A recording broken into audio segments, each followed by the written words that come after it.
ಮಲ್ಲೇಶ್ವರಂ ಕ್ಷೇತ್ರದಲ್ಲಿ ಬಹುಶಃ ಇವತ್ತು ಹೇಳಿದ್ದೀನಿ, ಬರೆದಿಟ್ಕೊಂಬಿಡಿ. ಭಗವಂತ ಎಷ್ಟು ಆಯುಷ್ ಕೊಟ್ಟಿದ್ದಾನೋ ಅಲ್ಲಿವರೆಗೂ ಅವರೇ ಶಾಸಕರು ಮಲ್ಲೇಶ್ವರ.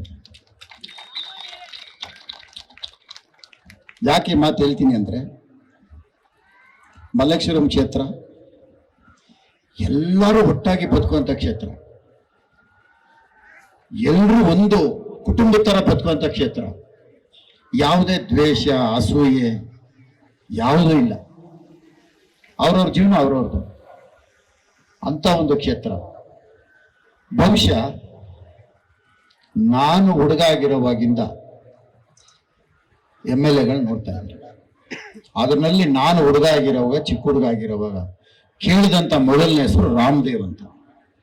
ಅದಾದ್ಮೇಲೆ ಅನಂತನಾಗ್ ಆದ್ರು, ರಾಮದೇವ್ ಆದ್ರು, ಜೀವರಾಜ್ ಆಳ್ವ ಆದ್ರು, ರಘುಪತಿ ಆದ್ರು, ಸೀತಾರಾಮ ಆದ್ರು, ಎಲ್ಲರೂ ಆಗಿದ್ದಾರೆ.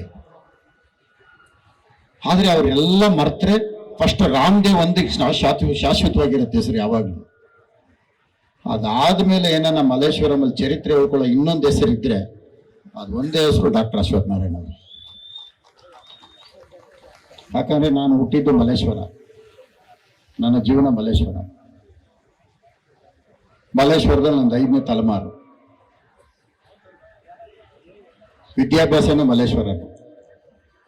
ಯಾತಕ್ಕೆ ಮಾತು ಹೇಳ್ತೇನೆ, ನಾವೆಲ್ಲ ಬಹಳ ಅನ್ಯೂನ್ಯವಾಗಿ ಬದುಕ್ತೀವಿ, ತುಂಬಾ ಅನ್ಯೂನ್ಯವಾಗಿ.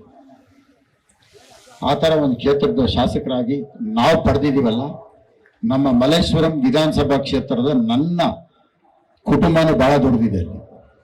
ನಾವು ಪುಣ್ಯ ಮಾಡಿದೀವಿ ಅಂತ ನಾನು ಹೇಳ್ತೀನಿ.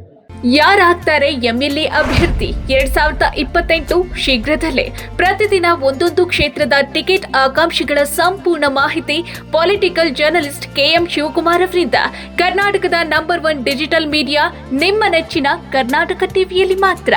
ನೀವು ಸಣ್ಣ ಆಗ್ಬೇಕಲ್ವಾ? ಅದು ಒಂದು ಉತ್ತಮ ಆಹಾರದಿಂದ ಸಣ್ಣ ಆಗ್ಬೇಕಲ್ವಾ? ಪ್ರತಿದಿನ ನಮ್ಮ ಜೀನಿ ಸ್ಲಿಮ್ ನ ಯೂಸ್ ಮಾಡಿ ಯಾವುದೇ ಸೈಡ್ ಎಫೆಕ್ಟ್ ಇಲ್ದಂಗೆ ನೀವು ಸಣ್ಣ ಆಗ್ತೀರಾ.